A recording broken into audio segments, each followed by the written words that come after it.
I'm gonna come your way. When Ken Darnell starts to work, everyone else starts to back up. This is a female. And of course, the females are always more difficult to deal with. Darnell collects and sells snake venom for a living. And just some gentle pressure here in the back. He's been doing it for 35 years and is milked, by his estimate, a collective 300,000 snakes. Finger on top, this is the important part. Yeah. Immobilizing the snake with your finger. He mainly deals with eastern diamondbacks, the largest species of rattlesnakes. 200 of which he keeps in a small warehouse behind his home in southern Alabama. That's a gorgeous rattlesnake. Twice a month, Darnell takes them out of their plastic containers, one at a time, to collect their venom, which is then frozen and sold to scientists and drug developers. It's a dangerous and unpleasant process that few are willing to try. You've done this for obvious reasons. This guy's mad.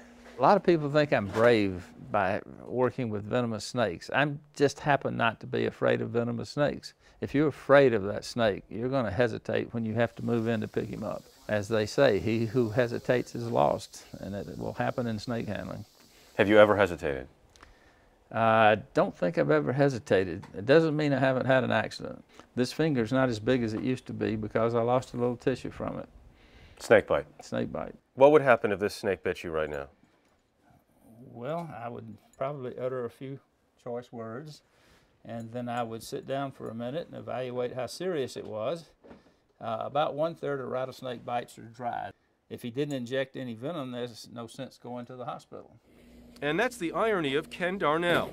A dry bite could save his life, but wet bites are how he makes a living. Hear it rolling down in there? I love that sound. A very decent living. $200 plus for a gram of snake venom. It's a lucrative business. Oh, there's some snake venoms that cost 10 times that much. It's not a matter of money. Anyone who's doing it just for the money is doing it for the wrong reason, and I think it's more likely to have accidents. Darnell says he does it for the right reason, medical research. One obvious use for snake venom is the creation of anti-venom. But some scientists think we've barely tapped its full medicinal value. Here, we take some samples.